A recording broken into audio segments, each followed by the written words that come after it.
নমস্কাৰ ছাত্ৰসকল তোমালোকক আৰে ক্লাছেছ নামৰ চেনেলটোলৈ আকবাৰ স্বাগতম জনাইছো। আজি আমি এই ভিডিঅ'ত আলোচনা কৰিম হোজাই জিলাৰ প্ৰি ফাইনাল এছেছমেণ্ট এক্সামিনেশ্যন 2020-21 ৰ ক্লাছ 10 ৰ জেনেৰেল মেথমেটিক্সৰ কুৱেশ্যন পেপাৰৰ ওপৰত। গতিকে আহা দেৰি কৰি পেলাই আজিৰ এই ভিডিঅ'টো আৰম্ভ কৰোঁ। এই কুৱেশ্যন পেপাৰটো হ'ল হোজাই জিলাৰ প্ৰি ফাইনাল এছেছমেণ্ট এক্সামিনেশ্যন 2020-21 ৰ ক্লাছ 10 ৰ জেনেৰেল মেথমেটিক্সৰ প্ৰথম প্ৰশ্নটো আহিছিলে n সংখ্যক বাহু বিশিষ্ট সুষম বহুভুজৰ পৰিসীমা। n হ'ল ইনটু দিক প্লাছ প্ৰস্থ, n ইনটু বাহুৰ দিক, অপশ্যন চি দিছে 2 ইনটু দিক প্লাছ প্ৰস্থ আৰু অপশ্যন ডি দিছে দিক ইনটু প্ৰস্থ। কুৱেশ্যনত আমাক কি কৈছে যে n সংখ্যক বাহু বিশিষ্ট সুষম বহুভুজৰ পৰিসীমা। গতিকে ইয়াৰ ৰাইট আনসাৰটো হ'ব n ইনটু বাহুৰ দিক। গতিকে এই কুৱেশ্যনটো আছিলে তোমালোকৰ সূত্ৰৰ পৰা দিয়া যে n সংখ্যক বাহু বিশিষ্ট সুষম বহুভুজৰ পৰিসীমা কি। n সংখ্যক বাহু বিশিষ্ট সুষম বহুভুজৰ পৰিসীমা উলিওৱাৰ সূত্ৰটো হ'ল n ইনটু বাহুৰ দিক। গতিকে এইটো তোমালোকে মনত ৰাখিবা। নেক্সট কুৱেশ্যনটো হ'ল এটা চুঙাৰ ভূমি ব্যাসাৰ্ধ 7 মিটাৰ আৰু উচ্চতা 10 মিটাৰ হ'লে চুঙাটোৰ পৃষ্ঠকালি 480 metre square, 220 metre square, 340 metre square, 440 metre square. কি কৈছে আমাক কুৱেশ্যনত যে এটা চুঙাৰ ভূমি ব্যাসাৰ্ধ হ'ল 7 মিটাৰ আৰু আমাক উচ্চতা দিছে 10 মিটাৰ। তেতিয়াহ'লে আমাৰ উলিয়াব লাগে চুঙাটোৰ পৃষ্ঠকালি, তাৰমানে সাৰফেচ এৰিয়া। গতিকে চুঙাৰ পৃষ্ঠকালি উলিওৱাৰ সূত্ৰ হ'ল twice pi r whole into r plus h। গতিকে আমি এই কুৱেশ্যনটো সলভ কৰোঁ। আমাক কি দিয়া আছে? আমাক দিয়া আছে ভূমি ব্যাসাৰ্ধ তাৰমানে r। r মান কিমান দিছে আমাক 7 মিটাৰ। তাৰপিছত কি দিছে? উচ্চতা। চুঙাৰ উচ্চতা দিছে, উচ্চতা কিমান দিছে 10, তাৰমানে h ইজ ইকুৱেল 10 মিটাৰ। এতিয়া উলিয়াব লাগে আমাৰ চুঙাটোৰ পৃষ্ঠকালি, তাৰমানে সাৰফেচ এৰিয়া। গতিকে চুঙাৰ পৃষ্ঠকালি উলিওৱাৰ সূত্ৰ হ'ল twice pi r whole into r plus h। এতিয়া 2 পাইৰ মান কিমান? 22/7 ইনটু r, r মান কিমান? 7 প্লাছ 10। এতিয়া কি হ'ব? 7 কেনসেল। এতিয়া 2 into 22 is equal 44, 7 plus 10 is equal 17। এতিয়া 44 ইনটু 17 ইজ ইকুৱেল 748। কি হ'ব? Metre square. গতিকে আমি কিমান পাইছোঁ? 748 মিটাৰ স্কুৱেৰ। এতিয়া আমাক অপশ্যনত 748 মিটাৰ স্কুৱেৰ ক'তো দিয়া হোৱা নাই। মোৰ মতে আনসাৰটো আচলতে এইটোহে হ'ব লাগে, কিয়নো আমাক চুঙাটোৰ পৃষ্ঠকালি উলিয়াব কৈছে, সাৰফেচ এৰিয়া উলিয়াব কৈছে।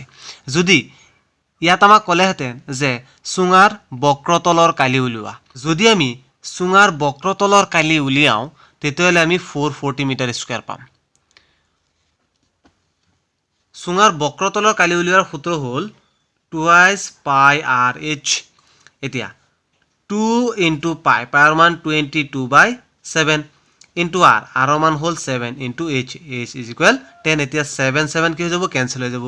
গতিকে 2 into 22 is equal 44 into 10 is equal 440 metre square. যদি আমাক চুঙাৰ বক্ৰতলৰ কালি উলিয়াব ক'লেহেঁতেন, কাৰ্ভড সাৰফেচ এৰিয়া যদি উলিয়াব ক'লেহেঁতেন, তেতিয়াহ'লে হ'লেহেঁতেন 440 মিটাৰ স্কুৱেৰ। তাৰমানে আমাৰ কি হ'লহেঁতেন? অপশ্যন ডিটো ইয়াৰ ৰাইট আনসাৰ হ'লহেঁতেন। এতিয়া আমাক কৈছে চুঙাৰ পৃষ্ঠকালি উলিয়াবলৈ আমি চুঙাৰ পৃষ্ঠকালি কিমান পাইছোঁ? 748 মিটাৰ স্কুৱেৰ। গতিকে ছাত্ৰছাত্ৰীসকল, মোৰ মতে চুঙাৰ পৃষ্ঠকালি হ'ব 748 মিটাৰ স্কুৱেৰ আৰু চুঙাৰ বক্ৰতলৰ কালি হ'ব 440 মিটাৰ স্কুৱেৰ। গতিকে এইখিনি আছিলে কুৱেশ্যন নম্বৰ 2ৰ সলিউশ্যন। নেক্সট কুৱেশ্যনটো হ'ল যিকোনো যোগাত্মক অখণ্ড সংখ্যাৰ আৰ্শী হ'ব এভৰি পজিটিভ ইভেন ইণ্টিজাৰ। ইয়াত যুগ্ম কথাটো ৰখি গৈছে, প্ৰিণ্টিঙত যুগ্ম কথাটো অহা নাই, যে যিকোনো যোগাত্মক যুগ্ম অখণ্ড সংখ্যাৰ আৰ্শী হ'ব। ইয়াত যিহেতু ইভেন দিয়া আছে, তাৰমানে যুগ্ম। অপশ্যনত দিছে thrice q, twice q plus 1, twice q, আৰু অপশ্যন ডি দিছে 4q প্লাছ 1। এতিয়া আমাক কি কৈছে যে যিকোনো যোগাত্মক যুগ্ম অখণ্ড সংখ্যা। অখণ্ড সংখ্যা কি? যুগ্ম, তাৰমানে ইভেন। এতিয়া এই যুগ্ম অখণ্ড সংখ্যাৰ আৰ্শী কি হ'ব? এতিয়া ইয়াত আমাক প্ৰথম দিছে কি? Thrice Q.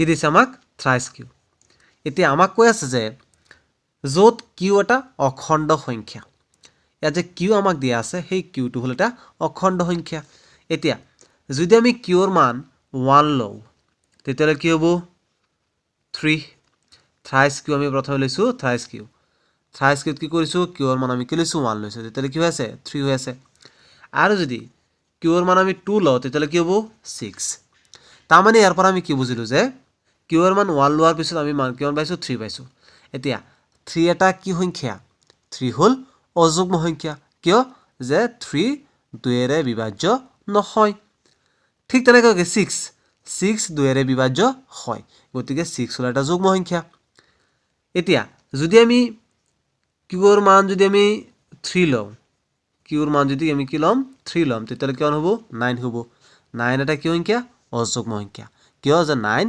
2ৰে বিভাজ্য নহয় গতিকে অপশ্যন এ টো ইয়াৰ ৰাইট আনসাৰ নহ'ব কিয় যে যিকোনো যোগাত্মক যুগ্ম অখণ্ড সংখ্যাৰ আৰ্হি আমাক কৈ আছে আমি যেটো কি পাই আছো অযুগ্ম পাই আছো হয়নে আমি যুগ্ম পোৱা নাই গতিকে এইটো নহ'ব তাৰপিছত বি নম্বৰ দিছে 2iq + 1 2iq + 1 এতিয়া যদি আমি কিউৰ মান 1 লওঁ +1 2 into 1 = 2 + 1 = 3 এতিয়া আমি 2iq + 1 ৰ মান আমি কি পাইছো 3 পাইছো আৰু 3 হ'ল এটা অযুগ্ম সংখ্যা আমাক ইয়াত কি কৈ আছে যুগ্ম সংখ্যাৰ আৰ্হিৰ কথা কৈ আছে গতিকে এটো নহব যদি আমি কিউৰ মান 2 লওঁ 2 into 2 + 1 2 2 গুণ 4 একে 5 অযুগ্ম সংখ্যা ওলাই আছে গতিকে এই 2iq + 1 হ'ল অযুগ্ম সংখ্যাৰ আৰ্হি ইয়াত আমাক যেটো কৈছে ইভেন ইন্টিজাৰ যুগ্ম অখণ্ড সংখ্যাৰ কথা কৈ আছে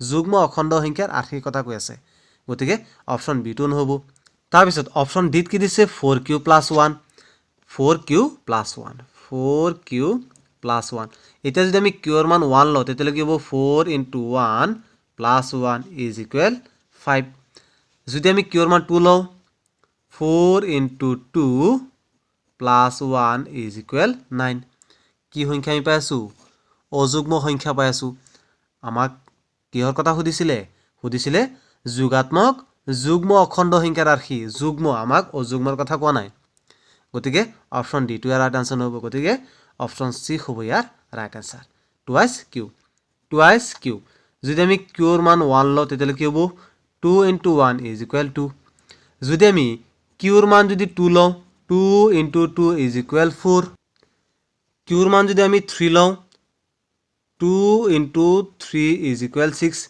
গতিকে আমি কি পাই আছো কিউৰ মান 1 লোৱাৰ পিছত আমি কি পাই আছো যুগ্ম সংখ্যা পাই আছো 2 কিউৰ মান আমি কি লৈছো 2 লৈছো 2 লোৱাটো আমি কি পাই আছো যুগ্ম সংখ্যা পাইছো 4 পাইছো 4 এটা যুগ্ম সংখ্যা হয় কিয় যে 4 2ৰে সম্পূৰ্ণৰূপে বিভাজ্য হয় তাৰপিছত যেতিয়া নেকি আমি কিউৰ মান 3 লৈছো তেতিয়া আমি কি পাইছো 6 পাইছো আৰু 6 ও এটা যুগ্ম সংখ্যা কিয় যে 6 2ৰে সম্পূৰ্ণৰূপে বিভাজ্য হয় গতিকে আমাক কি সুধিছিলে যিকোনো যোগাত্মক যুগ্ম অখণ্ড সংখ্যাৰ আৰ্হি গতিকে এই কোৱেশ্চনটোৰ ৰাইট আনসাৰ হ'ব অপশ্যন সি 2iq গতিকে আশা কৰোঁ ছাত্ৰছাত্ৰীসকল তোমালোকে এই কোৱেশ্চনটো ধুনীয়াকৈ বুজি পাইছা নেক্সট কোৱেশ্চনটো হ'ল যদি আলফা আৰু বিটা দ্বিঘাত বহুপদ ax² + bx + c ৰ শূন্য তেন্তে আলফা ইনটু বিটা হ'ব অপশ্যন এ দিছে -b/a অপশ্যন বি দিছে c/a অপশ্যন চি দিছে b/c আৰু অপশ্যন ডি দিছে a/c কি কৈছে আমাৰ কোৱেশ্চনত যে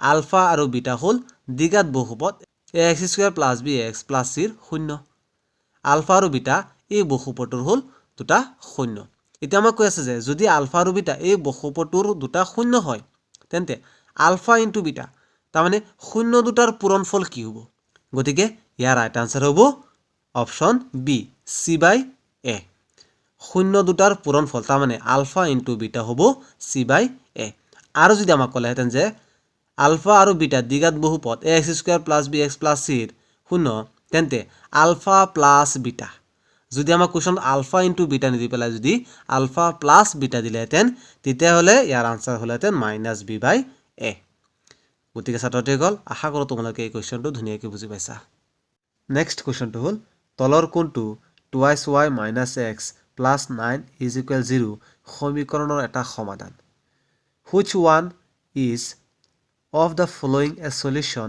of the equation 2y minus x plus 9 is equal 0. এতিয়া আমাক কোৱেশ্যনত কি দিছে যে এটা সমীকৰণ দিছে, এটা সমীকৰণ দিছে। কি সমীকৰণ দিছে? আমাক সমীকৰণটো দিছে 2y minus x plus 9 is equal 0. এটা এটা সমীকৰণ। এতিয়া আমাক কৈ আছে যে এই সমীকৰণটোৰ কোনটো এটা সমাধান হ'ব? তলত আমাক অপচন 4 দি দিছে। এতিয়া প্ৰথম অপচনত কি দিছে? 1 minus 5. এতিয়া তাৰ কাৰণে আমি কি কৰিব লাগিব? ইয়াৰ সলিউশন উলিয়াব লাগিব। তাৰমানে ইয়াৰ সমাধান উলিয়াব লাগিব। এতিয়া আমি কি কৰিম? x কিহত আছে? মাইনাছত। গতিকে আমি ৰাইট হ্যান্ড সাইডে লৈ যাম আৰু 9 আছে প্লাসত, ৰাইট হ্যান্ড সাইডে লৈ গ'লে কি হৈ যাব? মাইনাছত হ'ব। গতিকে 2y is equal x minus 9. আছে গতিকে y is equal x minus 9 divided by 2. এতিয়া যদি আমি x ৰ মান ইয়াত আমাক কি দিছে অপচন 1ত 1, minus 5.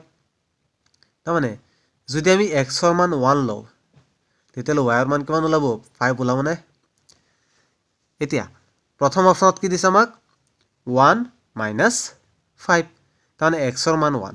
যদি আমি x ৰ মান 1 লওঁ তেতিয়াহ'লে কি হ'ব? y is equal 1 minus 9 divided by 2. 1 প্লাসৰ আৰু 9 টো হ'ল মাইনাছৰ। গতিকে কি থাকিব? minus 8 divided by 2 is equal minus 4. গতিকে কি হ'ল? সলিউশন কি হ'ল? 1, minus 4. গতিকে 1, minus 5 হ'ব লাগিছিল। গতিকে এইটো কেনসেল। তাৰপিছত অপচন বিত কি দিছে? minus 1, minus 5. এতিয়া যদি আমি x ৰ মান কি লওঁ? minus 1 লওঁ। আমি কি কৰিম? y is equal minus 1 minus 9 divided by 2. এতিয়া minus 1 minus 9 is equal minus 10 divided by 2. এতিয়া 2 10ত কেইবাৰ যাব? 5 বাৰ। গতিকে minus 5. গতিকে আমি কি পাইছো? minus 1, minus 5. গতিকে এইটো এটা সলিউশন হয়। ইকুৱেশ্যন আমাক কি দিছিলে? 2y minus x plus 9 is equal 0. এতিয়া এই সমীকৰণটোৰ এটা সমাধান কোনটো পাইছো আমি? minus 1, minus 5. গতিকে এই কোৱেশ্যনটোৰ ৰাইট আনসাৰ হ'ব option B, minus 1, minus 5. Next কোৱেশ্যনটো হ'ল x square plus 6x plus 5 is equal 0 ভেদ নিৰূপক হ'ব। ডিসক্রিমিনেন্ট। অপশন এ দিছে 4, অপশন বি দিছে 2, অপশন সি দিছে -16 আৰু অপশন ডি দিছে 16। কি কৈছে? আমাক এটা সমীকৰণ দিছে। কি সমীকৰণ? x square plus 6x plus 5 is equal 0। এতিয়া এই সমীকৰণটোৰ ভেদ নিৰূপক উলিয়াব লাগে। তাৰমানে বিবেচিকা উলিয়াব লাগে। এতিয়া এটা দ্বিঘাত বহুপদ ax square plus bx plus c is equal 0 where a does not is equal 0 ভেদ নিৰূপক বা বিবেচিকা হ'ল b স্কয়াৰ minus 4ac। কি কৈছো? যেটা বহুপদ ax square plus bx plus c is equal 0 য'ত a does not is equal 0 ভেদ নিৰূপক বা বিবেচিকা হ'ল b স্কয়াৰ minus 4ac। এতিয়া আমাক সমীকৰণটোত কি দিছে? x square plus 6x plus 5। তাৰমানে x স্কয়াৰ হওঁক কিমান আছে? 1। তাৰমানে কি হ'ল? a ৰ মান হ'ল 1। গতিকে a is equal 1। তাৰপিছত bx ইয়াত কি আছে? 6x। তাৰমানে b ৰ মান হ'ল 6। b is equal 6। তাৰপিছত c ৰ মান হ'ল 5। c is equal 5। এতিয়া b স্কয়াৰ minus 4ac এই সমীকৰণটো ভেদ নিৰূপক হ'ল b square minus 4ac। b square b ৰ মান কিমান? 6। গতিকে 6 স্কয়াৰ minus 4 a এৰ মান কিমান? 1 c ৰ মান কিমান? 5 36 minus 20 is equal 16। কি পাইছো আমি? প্লাসৰ 16। এতিয়া কোনটো অপচনত দি আছে? অপচন ডি দি আছে। গতিকে এই কোৱেশ্যনটো ৰাইট আনসাৰ হ'ল অপচন ডি 16। নেক্সট কোৱেশ্যনটো হ'ল 10, 7, 4 প্ৰগতিটোৰ 20তম পদটো হ'ব। আমাক কি দিছে? এটা সমান্তৰ প্ৰগতি দিছে। গতিকে ইয়াত a ৰ মান কিমান? a is equal 10। গতিকে কি হ'ব? a is equal 10। তাৰপিছত d ৰ মান কিমান হ'ব? d is equal 7 minus 10 is equal minus 3। এতিয়া আমাৰ উলিয়াব লাগে কিমানতম পদ? 20তম পদ, হয়নে? গতিকে a20 is equal কি? a plus 19d। এতিয়া a ৰ মান কিমান? 10 plus 19 into d ৰ মান কিমান? minus 3। এতিয়া 10 19 আৰু minus 3 যদি আমি মাল্টিপ্লাই কৰোঁ তেতিয়াহ'লে আমি পাম minus 57। প্লাছ মাইনাছ কি হৈ যাব? মাইনাছ।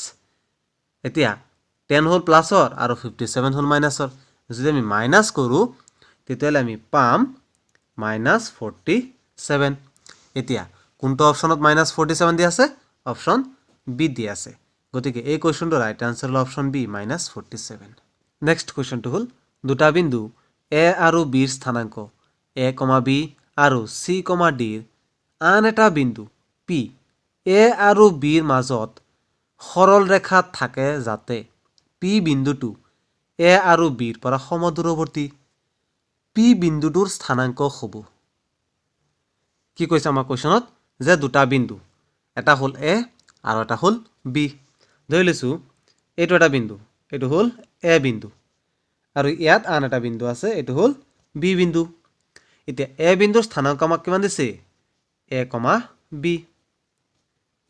আৰু b বিন্দুৰ স্থানাংক দিছে c, d। এতিয়া আমাক কৈ আছে যে আন এটা বিন্দু আছে, সেই বিন্দুটোৰ নাম হ'ল p। এতিয়া এই p বিন্দুটো a আৰু b ৰ মাজত সৰল ৰেখাত থাকে। তাৰমানে a b সৰল ৰেখা। এই সৰল ৰেখাৰ মাজত a b সৰল ৰেখাৰ মাজত কি বিন্দু আছে? p বিন্দু আছে। আৰু এই p বিন্দুটো a আৰু b ৰ পৰা সমদূৰৱৰ্তী।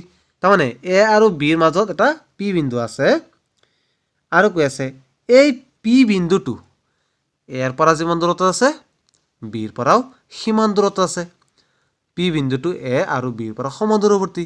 তেতিয়াহ'লে আমাৰ কি উলিয়াব লাগে? p বিন্দুৰ স্থানাংক উলিয়াব লাগে। এতিয়া p হ'ল মধ্যবিন্দু, হয়নে? a আৰু b ৰ মধ্যবিন্দু হ'ল p। কিয়? যে এই p বিন্দুটো a ৰ পৰা যিমান দূৰত্বত আছে b ৰ পৰা সিমানেই দূৰত্বত আছে। গতিকে এই p বিন্দুৰ স্থানাংক উলিয়াবলৈ হ'লে আমি মধ্যবিন্দুৰ স্থানাংক উলিওৱাৰ সূত্ৰটো জানিব লাগিব। এতিয়া মধ্যবিন্দুৰ স্থানাংক উলিওৱাৰ সূত্ৰটো হ'ল x1 plus x2 divided by 2, y1 plus y2 divided by 2। এইটো হ'ল মধ্যবিন্দুৰ স্থানাংক উলিওৱাৰ সূত্ৰ। এতিয়া ইয়াত আমাক কি দিছে? x1 plus x2, x1 y1, x2 y2। গতিকে x1 কিমান হ'ব? a প্লাছ x2 হ'ব c divided by 2, y1 হ'ল b প্লাছ y2 হ'ল d divided by 2। এতিয়া p বিন্দুৰ স্থানাংক আমি কি পাইছোঁ? p বিন্দুৰ স্থানাংক পাইছোঁ a plus c divided by 2, b plus d divided by 2। এতিয়া কোনটো অপশ্যনত দি আছে? a plus c divided by 2, b plus d divided by 2। Option A দি আছে। গতিকে এই কুৱেশ্যনটোৰ ৰাইট আনচাৰ হ'ল অপশ্যন এ। নেক্সট কুৱেশ্যনটো হ'ল সকলো বৃত্ত সৰ্বসম, সদৃশ, সমান, ব্যাসাৰ্ধ সমান। এই কুৱেশ্যনটো বুজিবলৈ আমি দুটা বৃত্ত অংকন কৰিম। এইটো হ'ল এটা বৃত্ত আৰু এইটো হ'ল আন এটা বৃত্ত। এতিয়া এই বৃত্তটোৰ ব্যাসাৰ্ধ r is equal 1 cm আৰু এই বৃত্তটোৰ ব্যাসাৰ্ধ r is equal 2 cm। এতিয়া দুইটাই বৃত্ত, যে সকলোবোৰ বৃত্ত ৰাউণ্ড ঘূৰণীয়া হয়, হয়নে? বৃত্ত ঘূৰণীয়া। কিন্তু the size of A circle May very, যে ইয়াৰ চাইজ, ইয়াত ব্যাসাৰ্ধ কিমান? 1 cm, ইয়াত কিমান? 2 cm।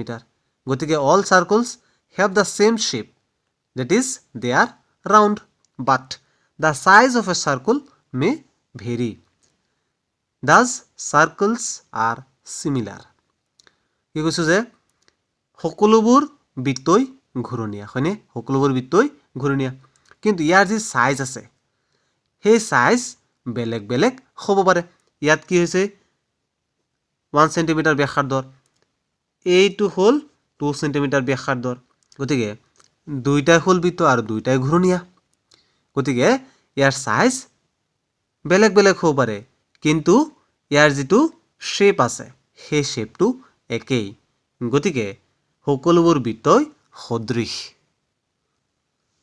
গতিকে এই কোৱেশ্চনটোৰ ৰাইট আনসাৰ কি হ'ব অপচন বি সদৃশ নেক্সট কোৱেশ্চনটো হ'ল যদি দুটা সংখ্যা a আৰু b ৰ গসাউ আৰু লসাগু ক্ৰমে h আৰু l হয় তেন্তে b ৰ মান হ'ব কি কৈছে আমাক যে দুটা সংখ্যা কি কি দিছে a আৰু b তে এই দুটা সংখ্যাৰ গসাউ আৰু লসাগু আমাক দিছে h আৰু l তেন্তে আমাৰ উলিয়াব লাগে b ৰ মান গতিকে এই কোৱেশ্চনটো কৰিবলৈ হলে আমি এটা সূত্ৰ জানিব লাগিব সেই সূত্ৰটো হ'ল গসাউ ইনটু লসাগু ইজ ইকুৱেল সংখ্যা দুটাৰ পূৰণফল এতিয়া ইয়াত গসাউ কিমান দিছে h আৰু লসাগু কিমান l গতিকে কি হ'ব h into l is equal কি সংখ্যা দুটাৰ পূৰণফল গতিকে সংখ্যা দুটা কি কি দিছে a আৰু b গতিকে a ইনটু b গতিকে ইয়াৰ মান কি হৈ যাব h l divided by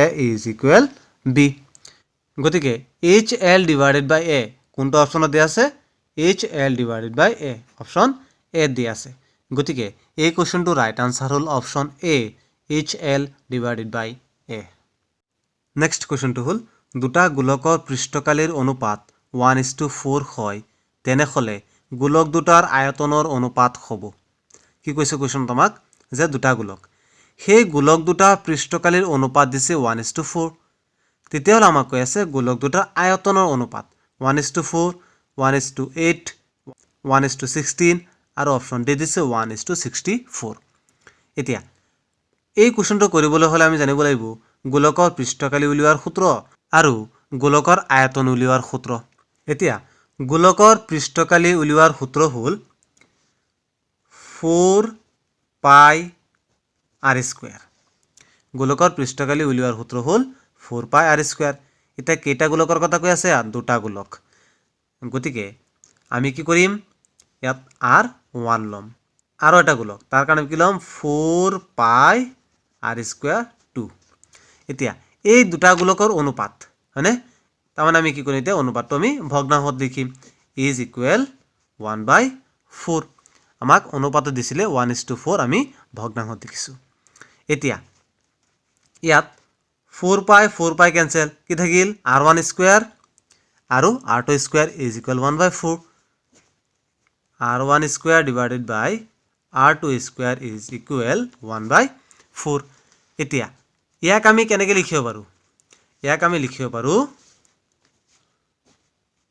r1 divided by r2 whole square is equal 1/2 whole square আমি এনেকৈ লিখিব পাৰো এতিয়া ইয়াতো স্কয়াৰ আছে ক্যান্সেল গতিকে থাকিল r1 divided by r2 is equal 1/2 গোলকৰ আয়তন উলিওৱাৰ সূত্ৰ হ'ল 4/3 পাই r কিউব গোলকৰ আয়তন উলিওৱাৰ সূত্ৰ হ'ল 4/3 পাই r কিউব দুটা গোলক ইয়াতো আমাৰ কি উলিয়াব লাগে অনুপাত উলিয়াব লাগে গতিকে আমি কি কৰিম ভগ্নাংশত লিখিম 4/3 পাই r কিউব ইয়াতো কি কৰিম r1 ইয়াত r2 4/3 কেনসেল পাই কেনসেল কি থাকিল r1 cube divided by r2 cube কি উলিয়াই আছো আমি গোলকৰ আয়তন গতিকে তাৰ কাৰণে আমি কি কৰিম v1 divided by v2 is equal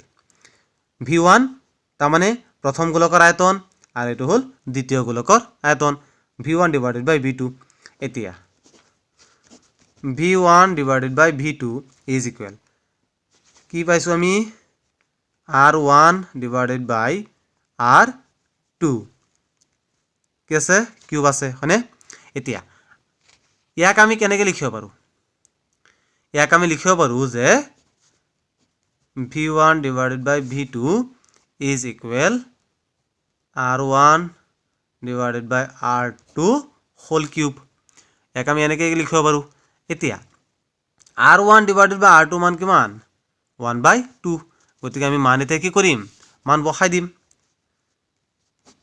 1/2 whole cube এতিয়া 1 ক যদি আমি কিউব কৰোঁ কিমান হ'ব 1 আৰু যদি 2 কিউব কৰোঁ তেতিয়াহ'লে কিমান হ'ব 8 গতিকে কি পাইছোঁ v1 divided by v2 is equal 1/8 এতিয়া অনুপাতত দেখি কি হ'ব v1 is to v2 is equal 1:8 এতিয়া কোনটো অপশ্যনত 1:8 দিয়া আছে অপশ্যন বি দিয়া আছে গতিকে এই কোৱেশ্যনটো ৰাইট আনসাৰ হ'ল অপশ্যন বি 1:8 নেক্সট কোৱেশ্যনটো হ'ল নিশ্চিত ঘটনাৰ সম্ভাৱিতা 0 1 0.01 আৰু অপশ্যন ডি দিছে 0.1 এতিয়া আমি সবেই জানো নিশ্চিত ঘটনাৰ সম্ভাৱিতা হ'ল 1 আৰু যদি আমাক কোৱেশ্যনত দিয়ে যে এটা অসম্ভৱ ঘটনাৰ সম্ভাৱিতা কিমান তেতিয়াহ'লে হ'ব এটা অসম্ভৱ ঘটনাৰ সম্ভাৱিতা হ'ব 0 গতিকে এই দুইটা কোৱেশ্যন আমাক দিয়ে গতিকে আমি দুইটা কোৱেশ্যনে জানিব লাগিব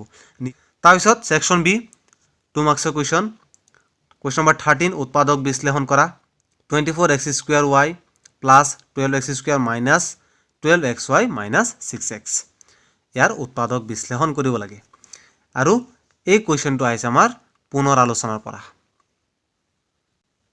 তাৰপিছৰ কোৱেশ্যনটো হ'ল কোৱেশ্যন নম্বৰ 14 এটা ট্ৰেপিজিয়ামৰ সমান্তৰাল বাহুবোৰৰ জোখ ক্ৰমে 7 সেন্টিমিটাৰ আৰু 5 সেন্টিমিটাৰ আৰু উচ্চতা 4 সেন্টিমিটাৰ হলে ইয়াৰ কালি উলিওৱা এই কোৱেশ্যনটো পুনৰ আলোচনাৰ পৰাই আহিছে তাৰপিছত কোৱেশ্যন নম্বৰ 15 তলৰ ৰৈখিক সমীকৰণবোৰ সমাধান কৰা তাৰপিছত সমাধান কৰা 2x² minus 7x plus 6 is equal 0 এইটো আমি কি কৰিব লাগে সলভ কৰিব লাগে তাৰপিছত কোৱেশ্যন নম্বৰ 17 দুটা অংকবিশিষ্ট সংখ্যাৰ কিমানটা 3 ৰে বিভাজ্য নিশ্চয় পাৰিম একেবাৰে ইজি কোৱেশ্যন চাইছে তাৰপিছত কোৱেশ্যন নম্বৰ 18 ABC ত্ৰিভুজৰ BC বাহুৰ ওপৰত D এটা বিন্দু আৰু angle ADC is equal angle BAC দেখুৱা যে CA² is equal CB into CD যদি কাৰোবাৰ এই কোৱেশ্যন কেইটা সলভ কৰাত অসুবিধা হয় তেতিয়াহলে কমেন্ট কৰিবা মই সলভ কৰি দিম তাৰপিছত কোৱেশ্যন নম্বৰ 19 ট্ৰায়াঙ্গল PQR ৰ কিউ কোণ সমকোণ আৰু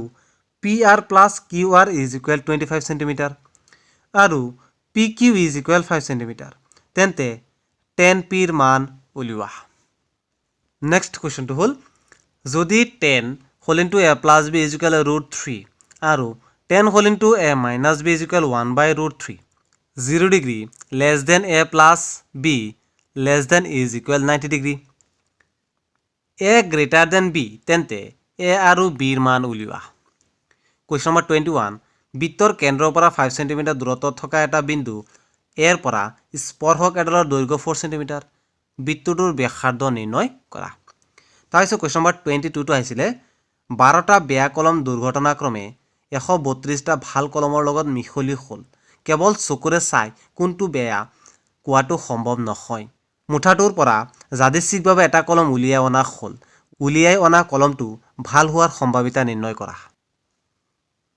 নেক্সট কোৱেশ্যনটো হ'ল এটা লুডুগুটি দুবাৰ মাৰি পঠিয়া হ'ল অন্তত এবাৰ 5 উলিওৱাৰ সম্ভাৱিতা কিমান নেক্সট কোৱেশ্যনটো হ'ল ইউক্লিডৰ বিভাজন প্ৰমেয়িকা ব্যৱহাৰ কৰি দেখুৱা যে যিকোনো যোগাত্মক অখণ্ড সংখ্যাৰ ঘনফলটো 9m 9m plus 1 নাইবা 9m plus 8 আৰ্হিৰ তাৰপিছত কোৱেশ্যন নম্বৰ 25 দ্বিঘাত বহুপদ নিৰ্ণয় কৰা যাৰ শূন্য কেইটা -4 আৰু 3/2 তাৰপিছত কোৱেশ্যন নম্বৰ 26 প্ৰমাণ কৰা sin θ minus cos θ plus 1 divided by sin θ plus cos θ minus 1 is equal sec θ plus tan θ তাৰপিছত নাইবা দিছে আমাক যদি এইটো তুমি নোৱাৰা কৰিব তেতিয়াহলে এইটো তুমি কৰিব পাৰা কি √1 plus sin a divided by 1 minus sin a is equal sec a plus tan a তাৰপিছত কোৱেশ্যন নম্বৰ 27 যদি x, y বিন্দুটো 7,1 আৰু 3,5 বিন্দুৰ পৰা সমদূৰৱৰ্তী হয়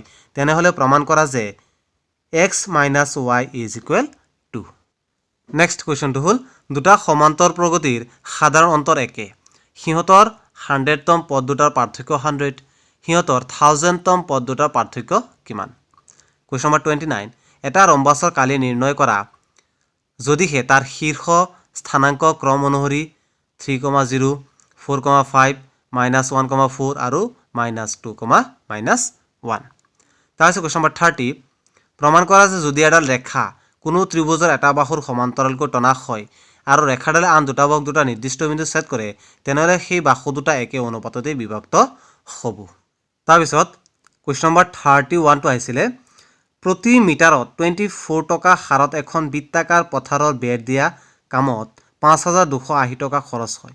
পথাৰখন প্ৰতি বৰ্গমিটাৰত 0.50 টকা হাৰত হাল বাব লাগে। পথাৰখন হাল বোৱাৰ খৰচ নিৰ্ণয় কৰা। তাৰপিছত কুৱেশ্যন নম্বৰ 32 এখন ৰেলগাড়ীয়ে সমান দ্ৰুতিত 360 কিলোমিটাৰ ভ্ৰমণ কৰে। যদি ইয়াৰ দ্ৰুতি ঘণ্টাত 5 কিলোমিটাৰ বেছি হ'লহেঁতেন ই একেটা ভ্ৰমণৰ সময় 1 ঘণ্টা কম ল'লেহেঁতেন। ৰেলগাড়ীখনৰ দ্ৰুতি উলিওৱা। তাৰপিছত কুৱেশ্যন নম্বৰ 33টো আহিছিলে 4 চেণ্টিমিটাৰ ব্যাসাৰ্ধযুক্ত আৰু 30 ডিগ্ৰী কোনো এটা বৃত্তৰ বৃত্তকালটোৰ কালি নিৰ্ণয় কৰা। লগতে অনুৰূপ মুখ্য বৃত্তকালটোৰ কালি নিৰ্ণয় কৰা। নাইবা দিছিলে 12 চেণ্টিমিটাৰ ব্যাসাৰ্ধ এটা বৃত্তৰ এডাল জীয়াই কেন্দ্ৰত 120 ডিগ্ৰীৰ কোণ কৰে। বৃত্তটোৰ অনুৰূপ বৃত্তখণ্ডটোৰ কালি নিৰ্ণয় কৰা। তাৰপিছত কুৱেশ্যন নম্বৰ 34টো আহিছিলে যদি দুটা শূন্য √2 আৰু -√2 তেন্তে 2x⁴ -3x³ -3x² + 6x - 2ৰ বাকী আটাইবোৰ শূন্য উলিওৱা। নেক্সট কুৱেশ্যনটো হ'ল এটা পৰীক্ষাত যশোদাই লাভ কৰে 40 নম্বৰ য'ত তেওঁ প্ৰতিটো শুদ্ধ উত্তৰৰ বাবে পায় 3 নম্বৰ আৰু প্ৰতিটো অশুদ্ধ উত্তৰৰ বাবে হেৰুৱাই 1 নম্বৰ।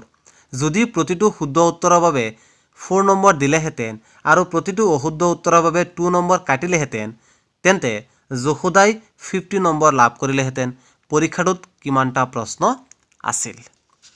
তাৰপিছত কুৱেশ্যন নম্বৰ 36টো আহিছিলে এটা প্ৰদত্ত ত্ৰিভুজ ABCৰ সদৃশকৈ এটা ত্ৰিভুজ আঁকা যাতে ইয়াৰ বাহুবোৰ ABC ত্ৰিভুজৰ অনুৰূপ বাহুবোৰৰ 4/3 গুণৰ সমান হয়। নেক্সট কুৱেশ্যনটো হ'ল প্ৰমাণ কৰা যে বৃত্তৰ এটা বহিবিন্দুৰ পৰা টনা স্পৰ্শক দুডালৰ মাজৰ কোণটো স্পৰ্শবিন্দু দুটা সংযোগী ৰেখাখণ্ডৰ দ্বাৰা কেন্দ্ৰত সন্মুখকৈ উৎপন্ন কৰা কোণটোৰ সম্পূৰক। তাৰপিছত কুৱেশ্যন নম্বৰ 38টো হ'ল এটা ঔষধৰ কেপচুলৰ আকৃতি এটা বেলুনৰ দুইটা মূৰত দুটা অৰ্ধগোলক লগাই থোৱা সদৃশ। সম্পূৰ্ণ কেপচুলটোৰ দৈৰ্ঘ্য 14 মিলিমিটাৰ আৰু ব্যাস হ'ল 5 মিলিমিটাৰ। পৃষ্ঠকালি নিৰ্ণয় কৰা। দিছিলে এটা গোলাপ জামুনত চেনিৰ ৰসৰ পৰিমাণ ইয়াৰ আয়তনৰ 30%। 5 চেণ্টিমিটাৰ দৈৰ্ঘ্য আৰু 2.8 চেণ্টিমিটাৰ ব্যাসৰ দুইমূৰে দুটা অৰ্ধগোলকযুক্ত এটা বেলুন আকৃতিৰ 45টা গোলাপ জামুনত প্ৰায় কিমান ৰস থাকিব নিৰ্ণয় কৰা। কুৱেশ্যন নম্বৰ 39 তলৰ বিভাজনৰ মধ্যমা যদি 28.5 তেন্তে x আৰু y ৰ মান উলিওৱা। গতিকে এইখিনি আছিলে হোজাই জিলাৰ ক্লাছ 10ৰ প্ৰি ফাইনেল এছেছমেণ্ট এক্সামিনেশ্যন 2020-21ৰ মেথামেটিক্সৰ কুৱেশ্যন পেপাৰ।